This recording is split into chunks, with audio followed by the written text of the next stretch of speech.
Heather and Ed, Nathan Carman spent much of the day here at the Coast Guard station here in the North End, being debriefed by the Coast Guard and also being reunited with family members. His father flew in from California and picked him up, and they left a short time ago, just a couple hours ago. I want to show you that video again, and this shows the moment when Nathan Carman returned to land for the first time in 10 days. He came to Boston Harbor this morning, and you can see him coming on the freighter that actually rescued him out at sea. It's a Chinese freighter, and he was brought into Boston Harbor, and then the Coast Guard picked him up in the harbor and brought him to shore, and then they eventually brought him here to the Coast Guard station, where they debriefed him about the very mysterious circumstances that led to his shipwreck on September 18th. He told the Coast Guard when he was still out at sea, what happened is there was some engine failure and the boat started taking on water.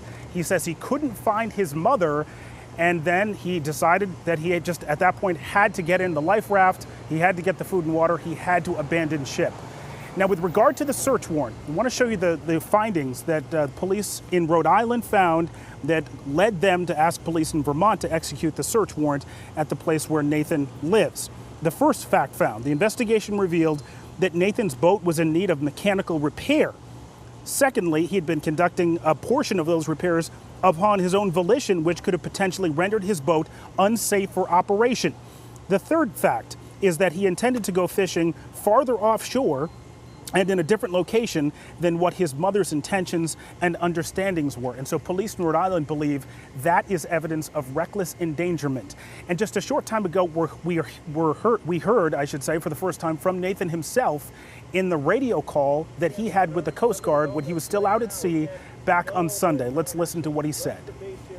Myself and my mom were fishing at Block Canyon, and there was a funny noise in the engine compartment.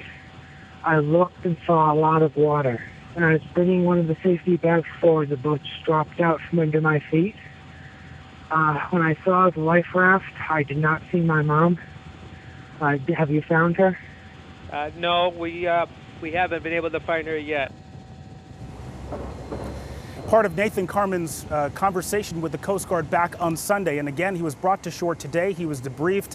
That was voluntary here with the Coast Guard. He left with his father of his own volition. At this point, we want to make it clear that he has not been arrested. He's not in custody. However, police in Rhode Island believe that there could be evidence of reckless endangerment, and a number of items were seized from his home when they executed that search warrant last night up in Vernon, Vermont, including a handwritten letter written by Nathan. At this point, we don't know what the contents of that letter was. We'll keep you posted as we get new details on this. Reporting live from the Coast Guard station in the North End, Todd Kiskiewicz, WCVB News Center 5.